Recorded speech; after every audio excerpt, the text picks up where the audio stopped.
everybody, Melissa Sorrentino here. I want to talk today about separation of ourselves from our emotional selves. Now, the reason I think this is important is especially for artists, kind of the purpose of this channel is so that I can connect, for my own personal reasons with other people who are similar to me. And I think all human beings have a lot that's very, very similar, but I do think that us, we artists, whether that's actors or singers or musicians or writers or poets or crafters or anybody who's into like visual art, just photographers, painters, all of us, we have like an artistic bent. And I think we're seekers of emotional charges in a way. That's one of the, that's not everything it is, but that's one of the things about us that we have in common. And because we're such like emotional beings, I don't know that we're more emotional than other beings. I actually doubt it. I think maybe some people are even more emotional than us, and that's why they so much have to rein it in, because they are terrified of those feelings. But we tend to be a little more fearless about our emotional expressions and about verbalizing and expressing how important we think emotions are. And because emotions are so important to us, we often have a tendency to be kind of overruled by our emotions. So what's great for you on canvas or on stage or on the microphone, what's great for those purposes isn't always so great in life. And I battled depression. I definitely battled different coping mechanisms that I think sprouted from depression. Like a lot of people, I think I had, certain emotions that were not necessarily encouraged by some of the people that were influential on me in my life. And there's nothing wrong with having emotions, but being able to utilize them in a way that's functional is, of course, important. Now, one of those things, though, is that there's an internal life going on, and whether or not you look like you're jogging every morning and taking a shower and going to work and making money and paying your bills and feeding yourself and exercising and interacting with other humans and taking care of pets and taking care of friends and family, blah, blah, blah, list of stuff that we do, tasks. What's going on inside can sometimes end up with like a breakdown if we don't truly learn how to internally deal with the emotions, because they are real, okay?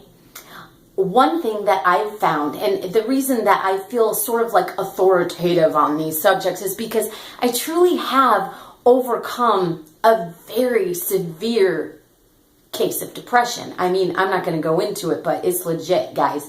Anybody who's ever been super depressed, anybody you've read about in the news, anybody who's watching this, I've been there. Yeah. So anyway, one of the things that I do, I got really involved in mindfulness. And that's one of the reasons why improv to me is sort of like a wonderful conduit for utilizing and practicing mindfulness, although in addition to being joyful and all that good stuff. But one mindfulness kind of a thing that I've arrived on, I can't necessarily attribute it to any particular book or guru or person or religion or anything, except that it's just sort of a conglomeration of things. But I'm going to cut right to the point, and it's this. I have learned to compartmentalize my emotional self and be able to set it aside while still acknowledging its importance, recognizing it, and getting around to dealing with it during appropriate times in appropriate ways. That's kind of huge. What I just said is huge, okay?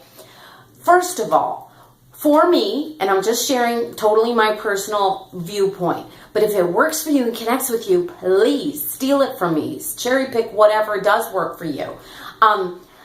When I finally could come to a place of recognizing that emotions are driven within the physical body by chemistry, it really helped me, because I learned to be able to step aside, which, you know, if you ever watch Muji, he's an amazing guru, but, you know, the fact that you can step aside and observe your chemical and physical self is sort of like evidence that there's more to you than that. So when the me that's here can sort of separate and say, chemical things are occurring in my body, and then I can call it, and this is what I do, I call them moods. And for me, moods are not necessarily emotional craziness.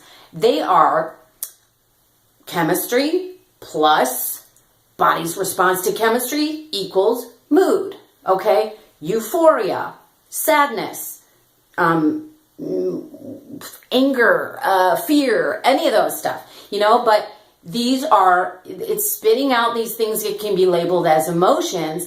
And when I can, you know, zen it out a little bit, which I can do more and more with immediacy, to the point where like, I'm like, if it was like here, I'm like maybe here now. I'm so like, I'm almost always kind of walking in like a very zen. Ooh, that's weird, because that's like that yoga thing, isn't it?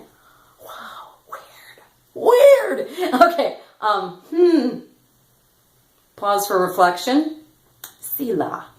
That's amazing. Okay, so when I can separate that, and, you know, when we can sort of see ourselves as a physiological self, as well as a psychological self, which is sort of the physiology affecting these moods and stuff like that, then we can have what I like to call separation. And what good does that do? I will tell you one way. I could go on and on and on, but I don't have the time, and I'm not getting paid for these, so I really can't devote like, you know, a full like, you know, thesis on this. But just one tidbit for today is this. When I get up in the morning, I've kind of started, and even today, even more sort of like come up with like little mantras. Whenever I come up with a mantra, that's based on, that's like sort of in math, like it's like a theorem. Like I've done all this work and I've shown my work, and then I'm able to spit out kind of a sentence that I can grab onto as like a handle for that. And in the morning, what I'm working on for myself is this. Get up, get dressed, eat, feel good. Get up, get dressed, eat, feel good. Get up, get dressed, eat, feel good. For me, if I get up and check my phone and get lost before I get dressed, I can get lost there. That's a depression potential. If I get up, get dressed, and check my phone or start thinking about something else before I eat, that's a span where I can start, my mood can start to go down, and it can start to jack up my day. Get up, get dressed, eat. Once I do that, usually I feel good. And once I feel good, that is when it's time for me to do a to-do list. If I make a to-do list before I feel good, then my to-do list is more coming from a place of like fears, worries, stresses. And instead of homing in on what's actually important to me in the big picture of my life, I might be kind of, you know, on the defense, trying to just like frantically get a bunch of stuff done, and not really focusing on like the big tasks that really matter, that are going to build my life to what I want it to be. And, you know, through trial and error and observation, my life is steadily and peacefully and joyfully building my way out of depression towards finally I, you know, was able to get a divorce, which was part of my journey. And then now I'm moving past the sort of sadness of that and into like a life. And it hasn't even been 2 years since my divorce. It's been many years since the real depths of my depression, but I have been climbing, and this is how I've been doing it, you guys. So I recommend that if you can come up with little mantras that work for you, and if get up, get dressed, eat, feel good works for you, steal it. Get up, get dressed, eat, feel good.